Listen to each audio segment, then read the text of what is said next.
Good morning and welcome to Kilachari Torah's Omer Counting and Halacha Review for Thursday, May 28th. Today is 49 days of the Omer, Hayom Tish'a v'Arba'im Yom, Shehem Shiv'a Shavuot LaOmer. That is the completion of counting the Omer. That's 49 days, 7 complete weeks, to make sure that we achieve what the Torah says about 7 complete weeks, Sheva Shabbosos Tamimos. We hold off on bringing in Yom Tov. Usually we bring in Yom Tov a little bit earlier, Shabbos almost every week during the summer, but Yom Tov we wait until really nightfall, till about 9:45 to bring in Yom Tov, so we don't take away even a minute from the completeness of those 7 weeks. A few more things from Rav Mordechai Eliyahu and his collection of halachas and customs. So on Shavuos morning, we take out 2 Torah scrolls. We will not be in shul, unfortunately, at the moment, it seems, but we will open a chumash, or you can look in the back of the siddur and find the 2 readings for today, for Shavuos, for tomorrow morning. So the first is Parshas Yisro, chapter, I believe, 19 and 20 of Parshas Yisro, the book of Exodus, that talks about gathering together in the desert and hearing the 10 commandments from Hashem, from God. In the second, we would take a second Sefer Torah and we would read from Parshas Pinchas, Ubeyom HaBikurim, on the day of first fruits, because that's how the Torah refers to the holiday of Shavuot. In the Sephardic world, there's an interesting custom to read the first 4 and last 5 lines of the Ketubah. Since this is also the wedding between the Jewish people and Hashem, they read the Ketubah, a special version of it written to symbolize, to express the bonding through marriage of God and the Jewish people. Some read the entire Ketubah before Mincha. I guess it's a longer version. Ashkenazim have a custom to say Akdamus at the very beginning of the Torah reading. It's actually, you'll find that both printed in the Siddur and in the Chumash, I believe. A long, very complicated, very beautiful and evocative poem about all the themes of giving of the Torah.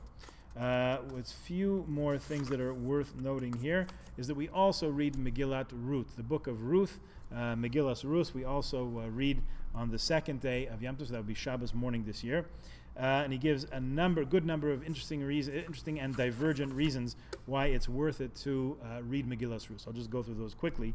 There are various reasons. One of them is it mentions the beginning of the barley harvest, and as we said before, Shavuot is the beginning of the harvest time. Another reason is because our ancestors received the Torah through circumcision, immersion, and bringing a sacrifice, and those are the 3 steps that converts go through when applicable to convert to Judaism. Megillas Ruth, the book of Ruth, Megillah of Ruth, recounts Ruth's own conversion to Judaism, so that parallel is important to bring out also.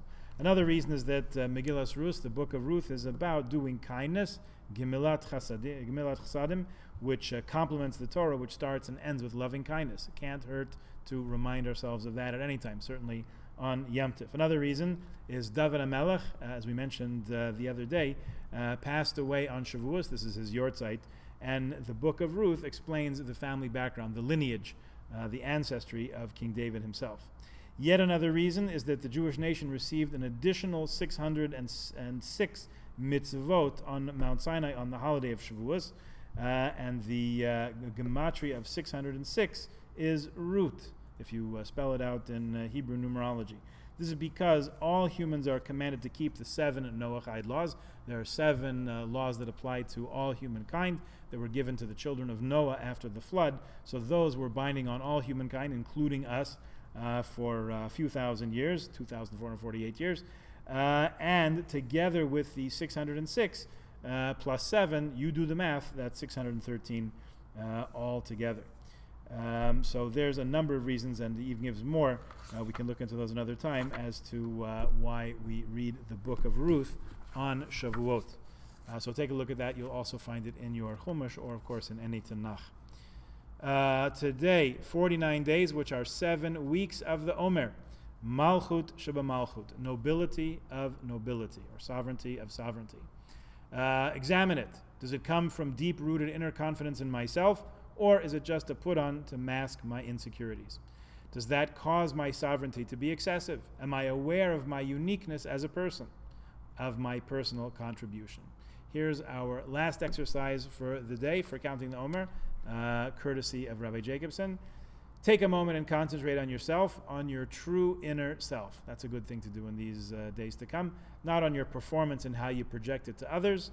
And be at peace with yourself, knowing that God created a very special person, which is you. What more inspiring message could we have as we prepare ourselves now in the last hours of Erev Yom Tif?